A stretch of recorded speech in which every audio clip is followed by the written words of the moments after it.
Hello, welcome back to my channel. So today we are going to make some fish curry. ഇത് ഞാൻ എൻ്റെ വീട്ടിലുണ്ടാക്കുന്ന എൻ്റെ mummy പഠിപ്പിച്ചു തന്നിട്ടുള്ള ഫിഷ് കറിയാണ്. നമ്മുടെ കുടംപുളിയൊക്കെ ഇട്ടിട്ടുള്ള ഫിഷ് കറി. അപ്പോൾ അതിന് വേണ്ട സാധനങ്ങൾ എന്തൊക്കെയാണെന്ന് നമുക്ക് മീൻകറി ഉണ്ടാക്കാനായിട്ട് വേണ്ടത് വെളിച്ചെണ്ണ, പിന്നെ നമ്മൾ ഒരു 3 കഷ്ണം കുടംപുളി കഴുകി വെള്ളത്തിലിട്ടിട്ടുണ്ട്. ഇത് നമ്മുടെ വീട്ടിൽ തന്നെ ഉണക്കിയ കുടംപുളിയാണ്, നാട്ടിൽ നിന്ന് കൊണ്ടുതന്നാണ് മമ്മിയൊക്കെ. അതല്ലാതെ വേണ്ടത് ചുമന്നുള്ളി അല്ലെങ്കിൽ ഷാലറ്റ്സ്. ഇത് ഷാലറ്റ്സ് ആണ്, അതായി കളർ. പിന്നെ ഇഞ്ചി വെളുത്തുള്ളി അരിഞ്ഞതോ പേസ്റ്റ് ആക്കിയതോ, ഞാനിപ്പോൾ അരിഞ്ഞതാണ് ഉപയോഗിക്കുന്നത്. പിന്നെ ഞാൻ ചേർക്കാറുള്ളൊരു സാധനമാണ് കായം. ഇത് കട്ടിക്കായാണ്, അതൊരു ചെറിയ പീസ്. പിന്നെ നമുക്ക് ഒബ്വിയസ്ലി മീൻകറി ഉണ്ടാക്കുമ്പോൾ മീനല്ലേ വേണ്ടത്, അപ്പോൾ മീൻ, പിന്നെ മുളകുപൊടി, മഞ്ഞൾപ്പൊടി, മല്ലിപ്പൊടി, അതൊക്കെ നമുക്ക് പോകെ കാണാം. അപ്പോൾ നമ്മൾ തീ ചൂടാക്കാൻ വയ്ക്കുക. ഇത് തവ നന്നായിട്ട് ചൂടായിട്ടിരിക്കുകയാണ്. അതിലേക്ക് നമ്മൾ കോക്കനട്ട് ഓയിൽ ആഡ് ചെയ്യുക. മീൻകറി വെക്കുമ്പോൾ ഓയിൽ ഇച്ചിരി ഏറെ വേണം, നമ്മുടെ മസാലകളൊക്കെ ഒന്ന് വഴണ്ടി വരാനും അതിനൊക്കെ ആയിട്ട്. അപ്പോൾ ഒരു 1.5 ടീസ്പൂൺ ഞാൻ ഓയിൽ ഒഴിച്ചിട്ടുണ്ട്. ഓയിലൊന്ന് നന്നായിട്ട് ചൂടായി വന്നോട്ടെ. അപ്പം നമുക്ക് കടുക് പൊട്ടിക്കണം. കടുകിൻ്റെ കൂടെ തന്നെ നമ്മൾ ഉലുവയും പൊട്ടിക്കാറുണ്ട്. ഞാൻ ഈ വീഡിയോ മലയാളത്തിലാണ് ഇടുന്നത്, കാരണം എന്തായാലും ഇത്രയും എരിയുള്ളൊരു മീൻകറി ഇവിടുത്തുകാർ കൂട്ടാൻ പോകുന്നില്ല. കൂട്ടണമെന്ന് തോന്നിയാൽ അവർക്ക് ഞാൻ കൊണ്ടു കൊടുത്താൽ പോലെ, എന്തായാലും ഉണ്ടാക്കാനൊന്നും പോകുന്നില്ല, ഇതിനുള്ള സാധനങ്ങളൊന്നും അവിടെ കാണത്തില്ല. അപ്പോൾ തീ ചൂടായിട്ടുണ്ട്, എണ്ണ ചൂടായിട്ടുണ്ട്. അതിലേക്ക് നമുക്ക് കുറച്ച് 1 സ്പൂണ് കടുക് ഇട്ട് കൊടുക്കാം. അതിൻ്റെ കൂടെ തന്നെ ഞാൻ എണ്ണ തിളയ്ക്കാൻ അതായത് ഭയങ്കരമായിട്ട് ചൂടാവാൻ കാത്തിരിക്കാത്തത് എന്താ വെച്ചാൽ ക്യാമറയ്ക്ക് ഇട്ടിരിക്കുന്നുണ്ട്, അതങ്ങനെ പൊട്ടിത്തെറിച്ച് ഫോണിൽ വീണ് കഴിഞ്ഞാൽ പ്രശ്നമല്ലേ. അപ്പോൾ അതുകൊണ്ടാണ്. എന്നാലും എണ്ണ ചൂടായിട്ടുണ്ട്, അതാണ് ഇതിങ്ങനെ പതിഞ്ഞിട്ടുള്ളത്. അതിൻ്റെ കൂടെ നമ്മൾ ആഡ് ചെയ്യുന്നത് ഈ കടുക് എത്ര ഇട്ടോ അതേപോലെ തന്നെ ഉലുവ, മുഴുവൻ ഉലുവയാണ്. അപ്പോൾ അത് ഇപ്പുറത്തോട്ട് മാറ്റിയിടാൻ ശ്രദ്ധിക്കണേ. കടുക് ആ സൈഡിൽ നിന്ന് പൊട്ടിക്കോട്ടെ, അതിന് ശല്യം ചെയ്ത് ഇപ്പുറത്ത് നമ്മുടെ ഉലുവ അല്ലെങ്കിൽ ഫെനഗ്രീക്ക് ഇവിടെ നിന്ന് പൊട്ടിക്കോട്ടെ. So mustard seeds and fenugreek seeds. അപ്പോൾ ഇത് രണ്ടും ഇങ്ങനെ കിടന്ന് പൊട്ടട്ടെ. പൊട്ടുന്ന സൗണ്ട് നിങ്ങൾക്ക് കേൾക്കാൻ പറ്റുന്നുണ്ടോ? എനിക്ക് കേൾക്കാൻ മാത്രമല്ല ദേഹത്തേക്ക് വീഴുന്നുമുണ്ട്. സോ ഇതിവിടെ പൊട്ടിക്കഴിയുമ്പോൾ നമ്മൾ റെഡിയാക്കി വെച്ചിട്ടുള്ള സാധനം നമ്മളെടുക്കുക. എന്താണ്? നമ്മുടെ ഇഞ്ചിയും വെളുത്തുള്ളിയും അരിഞ്ഞതോ ചതച്ചതോ എന്നാ ഉള്ളതെന്ന് വെച്ചാൽ അത്. അപ്പോൾ ഇത് നന്നായിട്ട് പൊട്ടി വന്നിട്ടുണ്ട്, കളറൊന്ന് ചേഞ്ച് ആയിട്ടുണ്ട്. ഈ സമയത്ത് നമുക്ക് ഇതിനകത്തേക്ക് ഇഞ്ചി വെളുത്തുള്ളി ആഡ് ചെയ്യാം. ഞാൻ ഇച്ചിരി ഏറെ ഇഞ്ചിയും വെളുത്തുള്ളി ആഡ് ചെയ്തിട്ടുണ്ട്, കാരണം കുറേ ദിവസമായി നമ്മളിവിടെ മീൻകറി വെച്ചിട്ട്. അതുകൊണ്ടല്ല ഇഞ്ചി വെളുത്തുള്ളിയും കൂടുതൽ ചേർത്ത്, ഗ്യാസിൻ്റെ പ്രശ്നങ്ങളൊന്നും ഉണ്ടാവാതിരിക്കാനായിട്ടും കൂടെ വേണ്ടിയിട്ടാണ് ഇഞ്ചി വെളുത്തുള്ളി കുറച്ചേറെ ചേർത്തിരിക്കുന്നു. ഇഞ്ചി വെളുത്തുള്ളിയുടെ നമുക്ക് 2 പേർക്ക് ഇഷ്ടമാണ്. സോ കുറച്ചേറെ ചേർത്തിട്ടുണ്ട്. നിങ്ങളുടെ ഇഷ്ടാനുസരണം, നിങ്ങളുടെ കയ്യിലുള്ള മീനനുസരണം നമുക്ക് ചേർക്കാം. ഞാനിന്നിവിടെ ട്യൂണയാണ് എടുത്തിരിക്കുന്നത്. നമുക്കിവിടെ ഫ്രോസൺ ട്യൂണാസ് അവൈലബിൾ ആണ്. മലയാളി കടകളിൽ പോകണമെന്നില്ല, നമ്മുടെ ആൽഡിയിലും അവൈലബിൾ ആണ് ഫ്രോസൺ ട്യൂണ. അതാണ് ഞാനിവിടെ എടുത്തിരിക്കുന്നത്. ഒരു 500 ഗ്രാംസിൻ്റെയാണ്. 1 കിലോ ഉണ്ടെന്ന് തോന്നുന്നില്ല. 500 ഗ്രാംസ് ടു 1 kg അത്രയാണ് ഞാൻ ഇതെടുത്തിരിക്കുന്നത്. ഇത് ചെറുതായിട്ടൊന്ന് ഇളക്കി കൊടുക്കുക. ഇത് നല്ല ഗോൾഡൻ ഷെയ്ഡാണ്. ചിലർ ഇഞ്ചിയും വെളുത്തുള്ളിയും ഉള്ളിയും എല്ലാം കൂടി ഒരുമിച്ചിടും. ഞാൻ ഇങ്ങനെയാണ് ഉണ്ടാക്കുന്നത്, അതുകൊണ്ടാണ് ഞാൻ ഇങ്ങനെ ആഡ് ചെയ്തത്. ഇതൊന്ന് മൂത്ത് വരുമ്പോഴത്തേക്കും നമുക്ക് കായം അതിനകത്ത് ചേർക്കണം. ഇതിനകത്ത് തന്നെ കിടന്നൊന്ന് റോസ്റ്റായി അത് തന്നെ മെൽറ്റ് ആയിക്കോളും, ആ വെള്ളമൊക്കെ ആഡ് ചെയ്യുന്ന സമയത്ത്. അപ്പോൾ അത് മെൽറ്റ് ആകുമോ ഇല്ലയോ എന്നുള്ള ടെൻഷനൊന്നും വേണ്ട, അത് തന്നെ മെൽറ്റ് ആയിക്കോളും. കായം ചേർക്കാൻ ഇഷ്ടമില്ലാത്തവർ ചേർക്കണ്ട, പക്ഷെ കായം ചേർത്ത് കഴിയുമ്പോൾ ഒരു പ്രത്യേക ടേസ്റ്റ് അതിനകത്ത് ഉണ്ടാവും. അപ്പോൾ ശ്രീലക്ഷ്മിക്ക് വേണ്ടിയിട്ടാണ് ഞാൻ ഈ വീഡിയോ ചെയ്യുന്നത്. ശ്രീലക്ഷ്മി ഞാനൊരു ചാനൽ തുടങ്ങുന്നതിനെക്കുറിച്ച് ആലോചിക്കുന്നതിനൊക്കെ മുമ്പ് തൊട്ടേ എന്നോട് മീൻകറിയുടെ റെസിപ്പി ചോദിച്ചിട്ടുണ്ടായിരുന്നു. ഞാനിവിടുന്ന് മീൻകറി നമ്മുടെ പോട്ടിലൊക്കെ ചെയ്യുന്ന സമയത്ത് നമ്മുടെ ഇവിടുന്ന് മീൻകറിയൊക്കെ ഉണ്ടായിക്കൊണ്ട് പോയി അത് കഴിച്ചിട്ട് എന്നോട് എപ്പോഴും ചോദിക്കുമായിരുന്നു മീൻകറിയുടെ റെസിപ്പി. അപ്പോൾ Sreelakshmi, this video is for you. Hope you gonna enjoy. So നിങ്ങൾ ശ്രീലക്ഷ്മിയുടെ വീഡിയോസൊക്കെ കണ്ടിട്ടുണ്ടാവും, സൂപ്പർ വീഡിയോസാണ്. ഞങ്ങൾ ഗ്രൂപ്പിൽ ശ്രീലക്ഷ്മിയെ എന്താ പറയുക, ഇൻസ്റ്റാ മാനിയ അങ്ങനത്തെ ഒരു രീതിയിലാണ് നമ്മൾ പറയാറുള്ളത്. കാരണം പുള്ളിക്കാരിക്ക് ഈ റീൽസൊക്കെ ഇടുന്നത് ഭയങ്കര ഇഷ്ടമാണ്. റീൽസ് എന്നാ പ്രശ്നം വന്നാലും ശ്രീലക്ഷ്മി റീൽ എടുക്കും, അതാണ് ശ്രീലക്ഷ്മി. സോ ഇത് നമുക്ക് നന്നായിട്ടൊന്ന് ഇളക്കി കൊടുക്കാം. ഇത് കുറച്ചൊന്ന് റോസ്റ്റായിട്ട് വരുന്നുണ്ട്. പിന്നെ എന്നാ ഉണ്ട് അവിടെ നിങ്ങളെയൊക്കെ വിശേഷം? എല്ലാവരും സുഖമായിട്ടിരിക്കുന്നോ? നമ്മളും ഇവിടെ സുഖമായിട്ടിരിക്കുന്നു. ഞാൻ ഇന്നലെ ആലോചിക്കുമായിരുന്നു, ഞാനൊരു നേഴ്സാണ്. അപ്പോൾ ഞാനിങ്ങനെ ആലോചിച്ചുകൊണ്ട് ഈ ഡ്യൂട്ടിക്ക് പോകുമ്പോൾ പ്രാർത്ഥിച്ചപ്പോൾ ഇങ്ങനെ ആലോചിക്കുക, ഈ ലോകത്തിൽ ഒട്ടും സ്വാർത്ഥതയില്ലാതെ, ചിലപ്പോൾ ഞാനിത് നേഴ്സായിട്ട് തോന്നുന്നതായിരിക്കും, ബട്ട് എന്നാലും ഒട്ടും സ്വാർത്ഥതയില്ലാതെ മറ്റുള്ളവർക്ക് നന്മ വരണേന്ന് പ്രാർത്ഥിക്കുന്നത് ചിലപ്പോൾ നേഴ്സുമാരായിരിക്കും. ഞാനിങ്ങനെ പറയുമ്പോൾ തള്ളാണെന്ന് എനിക്ക് തോന്നും, പക്ഷേ എൻ്റെ റീസൺ കൂടെ ഞാൻ പറയട്ടെ. നമ്മൾ ഷിഫ്റ്റിന് പോകുമ്പോൾ, പ്രത്യേകിച്ച് നമ്മൾ ITU, പിന്നെ എന്താ പറയുക, തിയേറ്റർ, അങ്ങനെ എവിടെയെങ്കിലുമൊക്കെ ആണെങ്കിൽ നമ്മൾ പ്രാർത്ഥിക്കുന്നത് എന്താ പറയുക, ദൈവമേ ആർക്കും ഒരു പ്രശ്നവും വരുത്തല്ലേ, ആർക്കും ആക്സിഡൻറ്റ് വരുത്തല്ലേ, ആരും സ്റ്റാബിങ് ഒന്നും ആയിട്ട് വരല്ലേ, അങ്ങനെയൊക്കെ ആയിരിക്കും പ്രാർത്ഥിക്കുന്നത്. എല്ലാവരും സുഖമായിട്ട് വീട്ടിൽ, പ്രത്യേകിച്ച് ലേറ്റ് ഷിഫ്റ്റിനൊക്കെ പോകുമ്പോൾ എല്ലാവരും വീട്ടിൽ സുഖമായിട്ട് കിടന്ന് ഉറങ്ങണേ, അങ്ങനെയൊക്കെ ആയിരിക്കും പ്രാർത്ഥിക്കുക. എത്ര പേര് അങ്ങനെ പ്രാർത്ഥിക്കുമെന്ന് എനിക്കറിയത്തില്ല. നഴ്സുമാർ എന്തായാലും പ്രാർത്ഥിക്കും, കാരണം അവരുടെ ഷിഫ്റ്റ് സൂപ്പർ ആവാൻ വേണ്ടിയിട്ടാണ്. ഇതിന് വേറൊരു ഇതുകൂടെ ഉണ്ടെങ്കിലും അവർ നിസ്വാർത്ഥമായിട്ട് മറ്റുള്ളവർ എല്ലാം സുഖമായിട്ട് കിടന്ന് ഉറങ്ങണേന്ന് പ്രാർത്ഥിക്കുന്ന ആളുകളാണ്. അപ്പോൾ ഇത് നല്ല ഗോൾഡൻ ബ്രൗൺ ഷെയ്ഡ് ആയിട്ടുണ്ട്. ഈ സമയത്ത് നമുക്ക് കായ ഇതിനകത്ത് ആഡ് ചെയ്യാം, ഒപ്പം തന്നെ ഉള്ളിയും ആഡ് ചെയ്ത് കൊടുക്കാം. ഷാലറ്റ്സ് ആണ് ഞാൻ ഉപയോഗിച്ചിരിക്കുന്നത്. നിങ്ങളുടെ അവിടെ ചുമന്നുള്ളി ഉണ്ടെങ്കിൽ ചുമന്നുള്ളിയാണ് ഉപയോഗിക്കേണ്ടത്. ചുമന്നുള്ളി ഷാലറ്റ്സ് ഏകദേശം ഒരുപോലെ തന്നെയാണ്, പക്ഷേ സവോള ആഡ് ചെയ്യരുത്, ഒരു മധുരം ഉണ്ടാവുക. അപ്പോൾ സവോള ഒന്നും ഇല്ലെങ്കിൽ സവോള ഒന്നും വേണ്ട, സവോള ഇല്ലാതെ തന്നെ ഈ മീൻകറി ഉണ്ടാക്കാം. ഇനി ഈ ഉള്ളിയും കൂടെ ഒന്ന് നന്നായിട്ട് മൂത്ത് വരണം. അതിൻ്റെ കൂടെ തന്നെ ആ കായം കിടന്ന് റോസ്റ്റ് ആയിക്കോളും, ടെൻഷനൊന്നും ആവണ്ട. ഇപ്പം നമ്മൾ ഇതുവരെയും ഉപ്പൊന്നും ചേർത്തിട്ടില്ല, ഇത് വഴണ്ട് വന്നിട്ട് ചേർത്താൽ മതി.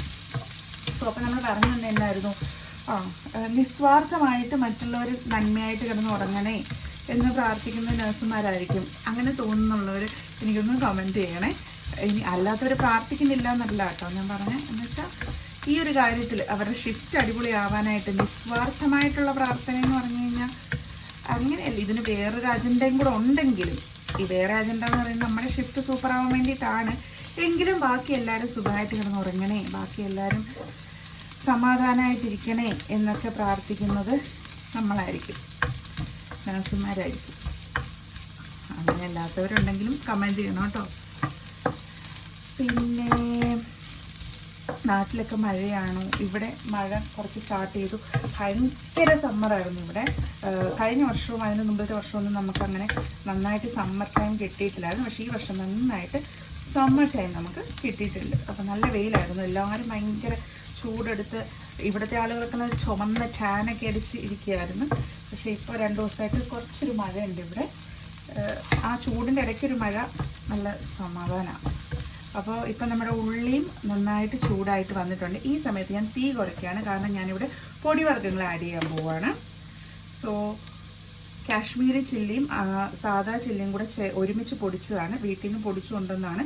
ഞാനൊരു 2.5 ടീസ്പൂൺ ചേർക്കുന്നുണ്ട്. നിറഞ്ഞ സ്പൂണായിട്ടാണ് ചേർത്തിരിക്കുന്നത്. അതിൻ്റെ കൂടെ മഞ്ഞൾപ്പൊടി 1 ടീസ്പൂൺ, മല്ലിപ്പൊടി ചേർക്കുന്നവരുണ്ട്, ചേർക്കാത്തവരുണ്ട്. ഒത്തിരി ചൂടുള്ള സ്ഥലത്ത് ചേർക്കേണ്ട, ചിലപ്പം വളിച്ചു പോകും. മല്ലിപ്പൊടിയും ഞാൻ ഒരു ഫുള്ള് സ്പൂണും പിന്നെ ഒരു അരയും കൂടെ ചേർത്തിട്ടുണ്ട്. ഇനി കൈവിടാതെ ഒന്ന് ഇളക്കി കൊടുക്കണം, അല്ലേ ഇത് കരിഞ്ഞു പോവും. അത് ആഡ് ചെയ്തതിൻ്റെ ആ ഒരു കളറാണ്, അപ്പോൾ ആ പുകയാണ് ആദ്യം വരുന്നത്. ഇതൊന്ന് ജസ്റ്റ് ഒന്ന് ചൂടാവണം. നമുക്കിങ്ങനെ ചുമയ്ക്കാൻ വരുവാണെങ്കിൽ അതിൻ്റെ അർത്ഥം ഈ പൊടികളെല്ലാം മൂത്തു എന്നാണ്. ആ പൊടികൾ ഒന്നുകൂടെ ഒന്ന് വഴറ്റാൻ വേണ്ടിയിട്ട് നമ്മൾ ഈ എടുത്ത് വെച്ചിരിക്കുന്ന പുളിൻ്റെ വെള്ളം ഇതിനകത്ത് ചേർക്കണം. ഈ സമയത്ത് നമ്മുടെ പൊടി മൂത്തിട്ടുള്ളത് കൊണ്ട് തന്നെ നല്ലതായിട്ട് നമുക്ക് ചുമയ്ക്കാൻ വരും. മൂക്കൊക്കെ ഒരുമാതിരി വല്ലാത്തൊരു ഫീൽ വരും. അതൊക്കെ ഇത് പൊടി മൂത്തതിൻ്റെ ഭാഗമായിട്ട് വരുന്നതാണ്. അപ്പോൾ ഇത് നമുക്ക് കുറച്ചുകൂടെ വെള്ളം ആഡ് ചെയ്യണം, കാരണം അതൊന്ന് മൂപ്പിക്കാൻ വേണ്ടിയിട്ട് ഞാൻ കുറച്ചുകൂടെ ഒന്ന് തിളച്ച വെള്ളം കുറച്ചും കൂടി ഞാൻ അതിനകത്ത് ആഡ് ചെയ്യാണ്.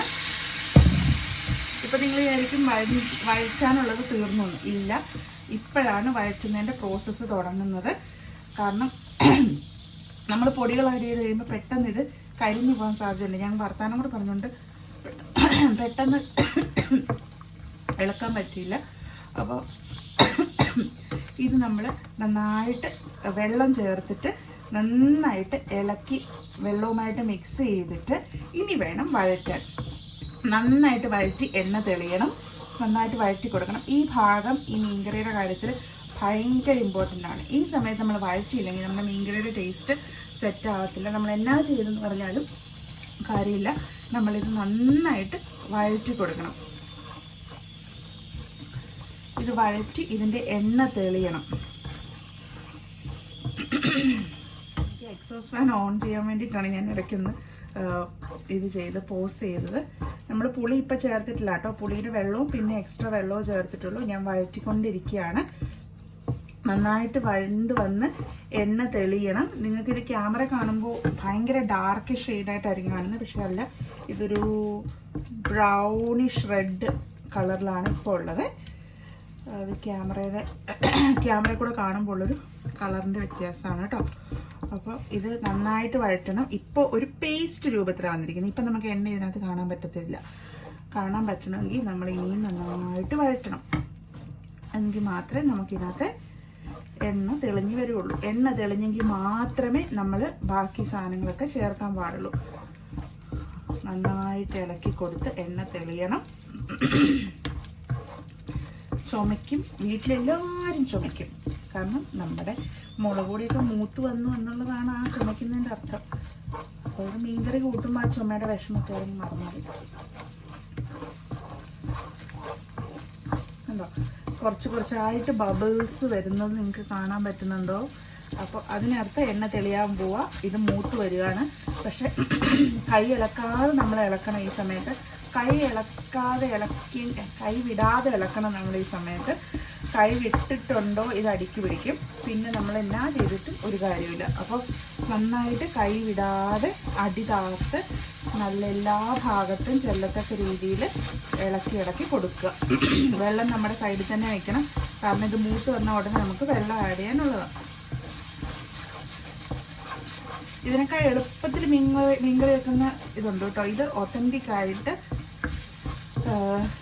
ഉണ്ടാക്കുന്ന മീൻകറിയാണ്. എളുപ്പത്തിൽ മീൻകറി വെക്കുന്നത്, തേങ്ങ അരച്ച് മീൻകറി വെക്കുന്നത്, തേങ്ങ പാലൊഴിച്ച് വെക്കുന്നത്, ഇതൊക്കെ ഞാൻ ഓരോ ദിവസമായിട്ട് കാണിച്ചു തരാം. ഇതിപ്പോൾ നല്ല മുളകിട്ട മീൻകറിയാണ്. ഇതിൻ്റെ കൂട്ടത്തിൽ നല്ല തേങ്ങ അരച്ച കറികളുണ്ടെങ്കിൽ നല്ല ടേസ്റ്റ് ആയിരിക്കും. തേങ്ങ അരച്ച് ഒഴിക്കാൻ കറിയും മീൻകറി, പപ്പടം വേണമെങ്കിൽ ഒരു ആഡംബരത്തിന്, പിന്നെ ഇച്ചിരി നാരങ്ങാച്ചാറ്. എന്നാ ടേസ്റ്റ് ആയിരിക്കും എന്നറിയാമോ അങ്ങനെ കഴിക്കുമ്പോൾ. അപ്പോൾ നിങ്ങൾ ഉണ്ടാക്കുന്ന ദിവസം ഇതൊക്കെ ഉണ്ടാക്കാനായിട്ട് ശ്രദ്ധിച്ചേക്കണം. ഞാനും ഉണ്ടാക്കുന്നുണ്ട്. ഇതിങ്ങനെ ഇതായിട്ട് വരുന്നുണ്ട്. വഴണ്ട് മൂത്ത് വന്നിട്ടുണ്ട്. എണ്ണ നമുക്കിവിടെ കാണാം. അടിയിലൊന്നും ഒട്ടിപ്പിടിച്ചിട്ടില്ല. എല്ലാ ഭാഗവും ചേർത്താണ് ഞാൻ ഇളക്കുന്നത്. നിങ്ങൾക്ക് ഈ സമയത്ത് എണ്ണ കുറവാണെന്ന് തോന്നുവാണെങ്കിൽ നിങ്ങൾക്ക് വേണമെങ്കിൽ ഇച്ചിരി എണ്ണ ആഡ് ചെയ്യാം. എൻ്റെ എണ്ണയൊക്കെ കറക്റ്റാണ്. വെളിച്ചെണ്ണ വെച്ചുണ്ടാക്കുന്ന മീൻകറിയുടെ ടേസ്റ്റ് വേറെ ഏതെണ്ണ വെച്ചുണ്ടാക്കിയാലും കിട്ടുകയില്ല. അപ്പോൾ വെളിച്ചെണ്ണ വാങ്ങിക്കാൻ പ്രത്യേകം ഓർക്കണം. മീൻകറി വെക്കുന്ന ദിവസം ഒന്നുകിൽ വീട്ടിൽ നിന്ന് കൊണ്ടുവരിക, ഇവിടെ ഉള്ളവർ, അല്ലെങ്കിൽ നമ്മുടെ കോസ്കോയിലുണ്ട് കിർക്ക്ലാൻഡിൻ്റെ വെളിച്ചെണ്ണ തന്നെ വാങ്ങിക്കണം. വീട്ടിൽ കിട്ടുന്ന വേറൊരു വെളിച്ചെണ്ണ ഉണ്ട്. അത് കോക്കനട്ട് ഓയിലെന്ന് പറഞ്ഞാലും അൺസെൻറ്റഡ് എന്നാണ് കൊടുത്തിരിക്കുന്നത്. വെളിച്ചെണ്ണയ്ക്ക് മണമില്ല. അത് ശരിക്കും വെളിച്ചെണ്ണ തന്നെയാണോ അത് പാരഫിനാണോ എന്നൊന്നും അറിയത്തില്ല. പക്ഷേ ആ എണ്ണ ചുമ്മാ കയ്യിലും കാലും തട്ടാൻ കൊള്ളാമെന്നല്ലാതെ വെളിച്ചെണ്ണയുടെ മണമില്ല. നമ്മളെന്തിനാണ് വെളിച്ചെണ്ണ ഉപയോഗിക്കുന്നത്? വെളിച്ചെണ്ണയുടെ ആ ഒരു മണമൊക്കെ കിട്ടാൻ വേണ്ടിയിട്ടാണ്. അപ്പോൾ മണമില്ലെങ്കിൽ പിന്നെ എത്ര. അതുകൊണ്ട് ഇതിലേത് വാങ്ങിക്കുന്നതിനോട് എനിക്ക് യോജിപ്പില്ല. പക്ഷേ കോൾ കംപ്രസ് കിട്ടുവാണെങ്കിൽ അത് വാങ്ങിക്കുന്നത് കുഴപ്പമില്ല. അൺസെൻറ്റഡ് അല്ല എന്ന് ഉറപ്പ് വരുത്തിയാൽ മതി. പക്ഷേ കിർക്ക്ലാൻഡിൽ നിന്ന് നമുക്ക് നല്ല കോക്കനട്ട് ഓയിൽ കിട്ടും. അതല്ലെങ്കിൽ മലയാളി സ്റ്റോഴ്സിൽ നിന്ന് വാങ്ങിച്ചാലും മതി. വെളിച്ചെണ്ണ വെച്ച് തന്നെ ഈ മീൻകറി ഉണ്ടാക്കണേ. നന്നായിട്ട് ഇത് വഴണ്ട് വന്നിട്ടുണ്ട്. തവയിൽ നമുക്ക് വിട്ട് വരുന്നുണ്ട്. ഈ സമയത്താണ് നമുക്കിനി വെള്ളം ആഡ് ചെയ്ത് കൊടുക്കുന്നത്. നന്നായിട്ട് വഴണ്ടിട്ടുണ്ട്. ഇത് ഭയങ്കര ഇമ്പോർട്ടൻ്റ് ആണ് ഈ മീൻകറി വെക്കാനായിട്ട്. ഈ ഭാഗം നിങ്ങൾ സ്കിപ്പ് ചെയ്യാതെ ചെയ്യണേ. നമ്മളിട്ട് കായൊക്കെ ഇതിനകത്ത് അലിഞ്ഞ് ചേർന്നിട്ടുണ്ട്. അപ്പോൾ അതൊന്നും ഒരു ടെൻഷൻ വേണ്ട. നമ്മുടെ ഇത് നന്നായിട്ട് മൂത്തിട്ടുണ്ട്. ഈ സമയത്ത് നമുക്ക് ആവശ്യത്തിനുള്ള വെള്ളം ആഡ് ചെയ്ത് കൊടുക്കാം.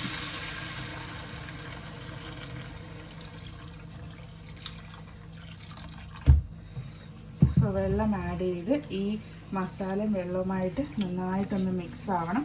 ഈ ടൈമിൽ നമ്മളിവിടെ എടുത്ത് വെച്ചിട്ടുള്ള പുളി ആഡ് ചെയ്ത് കൊടുക്കാം. അതിൻ്റെ കൂടെ തന്നെ നമ്മൾ ഇതുവരെ ആഡ് ചെയ്തിട്ടില്ലാത്ത വേറൊരു സാധനം ആഡ് ചെയ്യണം. അതാണ് ഉപ്പ്.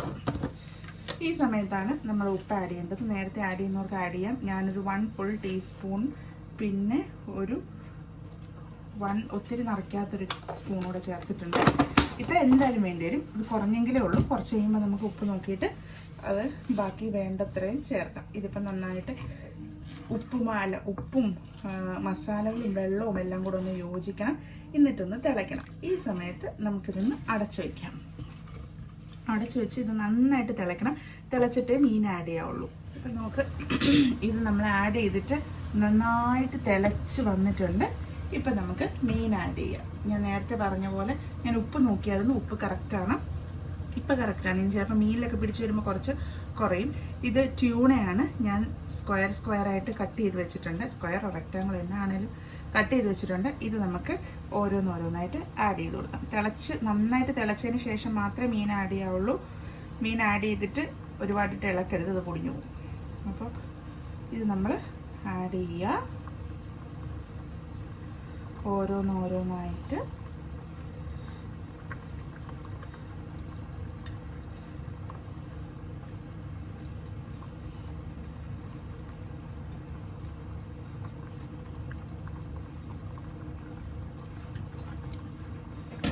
ആഡ് ചെയ്തിട്ട് നമുക്ക് ഈ സമയത്ത് ഒന്ന് അങ്ങോട്ട് ഒന്നിങ്ങോട്ട് ഒന്നിങ്ങോട്ട് ഇത്രയും മാത്രം മതി. വെള്ളം കൂടുതലാണെന്ന് തോന്നും. ഇല്ല, അത് നന്നായിട്ട് പറ്റി മീനിൽ ഇതൊക്കെ പിടിച്ച് ഉപ്പും എരിയും പുളിയൊക്കെ പിടിച്ച് നന്നായിട്ട് പറ്റി വരും.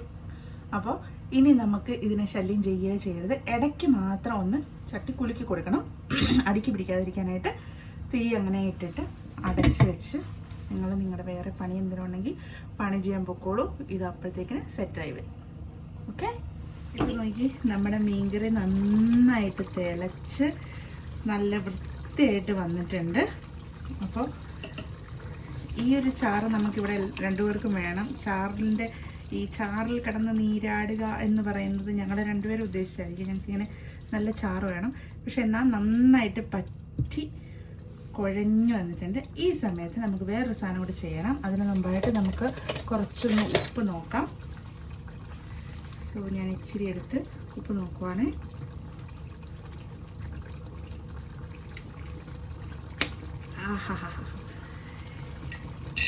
മീൻകറി എന്ന് പറഞ്ഞാൽ നല്ല കൊടമ്പുളിയൊക്കെ ഇട്ട് എന്നാ ടേസ്റ്റാണെന്നറിയോ?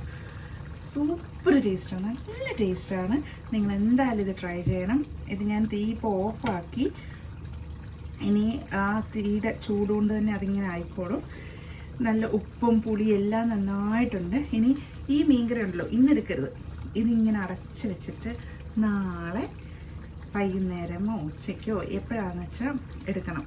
അപ്പോഴാണ് അതിൻ്റെ എരിയും ഉപ്പും പുളിയൊക്കെ ആ മീനിലോട്ടൊക്കെ പിടിച്ചിട്ട് എൻ്റെ സാറേ പിന്നെ ചുറ്റുമുള്ളൊന്നും കാണാൻ പറ്റില്ല. അയ്യോ, അത്രയ്ക്ക് ടേസ്റ്റാണ് ഈ മീൻകറി. ഇത് കഴിച്ചിട്ടുള്ളവർക്ക് എല്ലാവർക്കും അതിൻ്റെ ടേസ്റ്റ് അറിയാം. സോ ഇതിൻ്റെ മുകളിൽ ഇപ്പം നമുക്ക് നല്ല പച്ച വെളിച്ചെണ്ണ തൂവി കൊടുക്കാം. അതിൻ്റെ കൂട്ടത്തിൽ കുറച്ച് ഉലുവ വറുത്ത് പൊടിച്ചതാണ്. അതും കൂടെ ജസ്റ്റ് ഒത്തിരി ആഡ് ചെയ്യരുത്.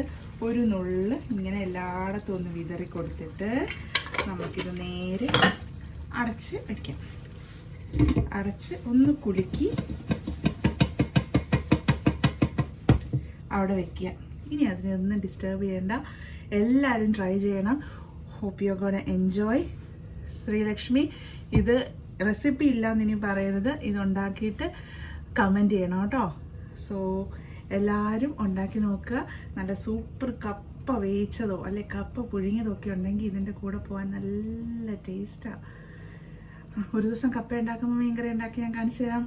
Okay, so see you next time. Hope you're all gonna get a lovely day, weekend or whatever. Stay blessed. See you later.